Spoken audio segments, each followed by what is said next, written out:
So I was wrong about this iPhone. Can you guess which iPhone this is before I turn it around? Yep, it's the iPhone 14, a phone that never really garnered a lot of attention within the tech community. As a matter of fact, as of right now, it's pretty much already forgotten about. If I didn't make this video, you probably never had a thought about iPhone 14 today at all.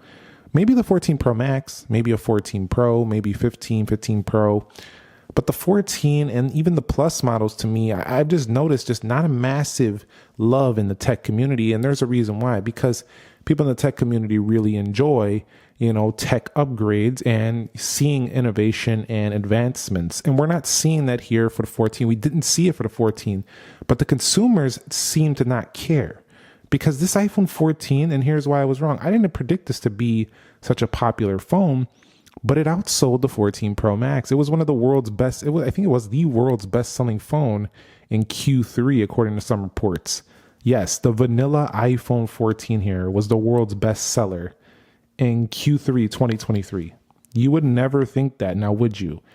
Now, I want to talk about a couple other reasons I was wrong about this phone. So I was wrong in the sense that, nobody needs this. It was an iPhone 13. Well, I was wrong because some people actually never bought a 13. And now you can actually pick the iPhone 14 up at Apple stores for the price of a 13. So let's say you never bought a 13.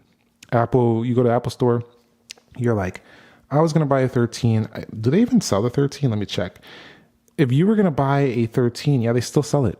You were going to buy a 13 just a couple months ago. The 14 is now the same price.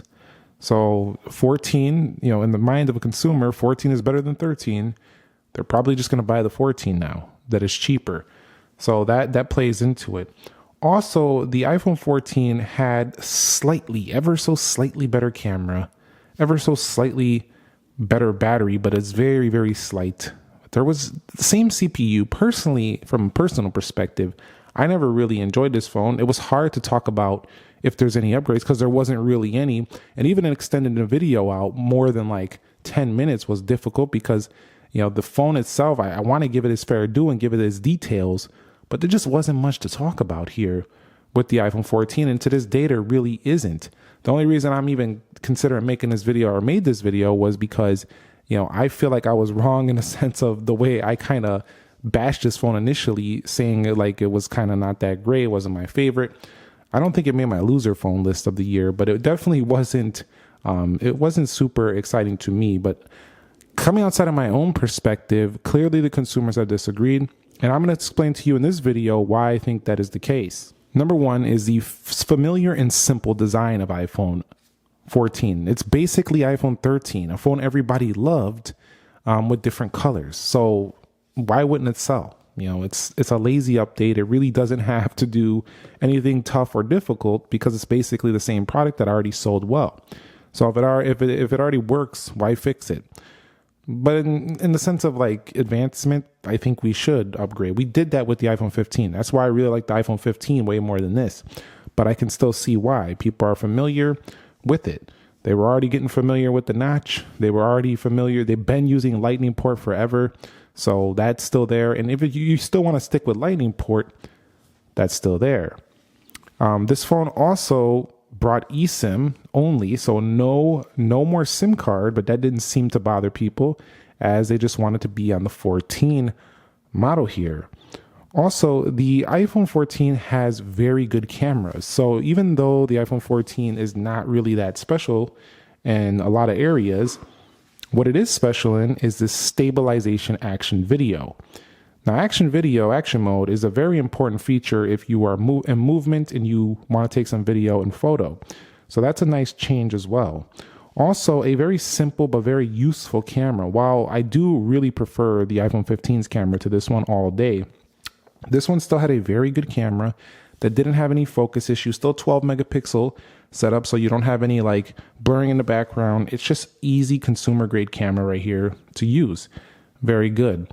The iPhone 14 also had some color options that some people might prefer. So if we go over here to iPhone 14 and then you take a look, purple being one of those specific color options, probably boosted sales, as well as a product red color option that was very zingy and bright. So I do think there are some color options that might have pulled people in to this product as well.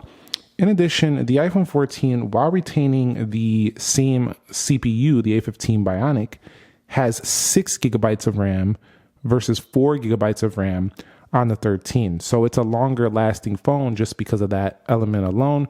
Is going to be a little bit more useful in terms of performance in the future. The phone also had a little bit better battery life, very slightly, but still a little bit better battery life and a little bit better GPU. So it was a really solid, boring update. So I was wrong about, the fact that this phone is, I honestly didn't think it was going to be that popular, but it really did turn out to be that way. And so that's about all I have to say about it in that respect. Now, the phone itself also retains the aluminum edges, the shiny back. So if you had like an iPhone 11, that was another reason why people would consider the upgrade. In addition, this phone right here does have an extra year of update. So if you were to buy a 13, you're not going to get that extra year of update that you would have got with a 13. So while this phone, again, to me wasn't super exciting, it still had those few things over the iPhone 13 that make it still worthy of the update. And so, yeah, the iPhone 14. What else is there to say about this? That I was wrong about? That's pretty much it. We're gonna stop it here because I was just wrong about my sentiment about this phone initially. My honest reviews that it wasn't gonna be super popular. My stance on it now is not very different. I still don't think it's worth the $699 personally, because there's phones that are cheaper with 120 hertz displays, but clearly consumers don't seem to care about that in the real world. A lot of us on the channel do. Us tech fans, we super care about that. And Apple knows that. That's why they have the Pro line of phones. But the ones selling to the mainstream right here, just the regular people, and I'm not trying to say we're better or I'm better because regular people, what I'm saying is people who don't watch tech videos, people who don't go online and research tech, people just go to the store and say, I need a phone, bro. What do you got for me? Those folks, I need a phone for my kid, or I need a phone for my wife. They don't care about this 120 hertz, 144 hertz, 6.7 inch OLED Super AMOLED XDR OLED resolution. They don't care. And so gifts under the tree, birthday gifts, you got it. Trade-ins, lower the price. This is an iPhone meant to move to sell units, and it proved that it did it. So I was wrong about it in the sense of it wasn't that exciting to a lot of people, because clearly it was. So I want to know your thoughts on the iPhone 14 series, the base models, 14 and 14 Plus. I don't really give these a lot of attention anymore because I find within our community, a lot of people don't really care. So I haven't given a ton of attention. But if you have one of these, share your thoughts, share your experiences. If you have a 14 Plus, share your thoughts.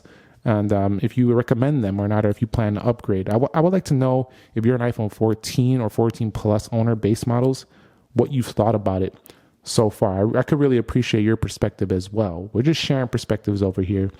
And there's inherently nothing really wrong with the phone. To me, as a tech fan, though, it's just not really that exciting. So thumbs up if you enjoyed the video. Subscribe for more. And if you want to see more conversational pieces like this where we talk about maybe when I was wrong about something or something we don't typically talk about, let me know down below. I'll consider making more. I'll catch you all in the next episode. Nick here. Be sure to be well, and peace.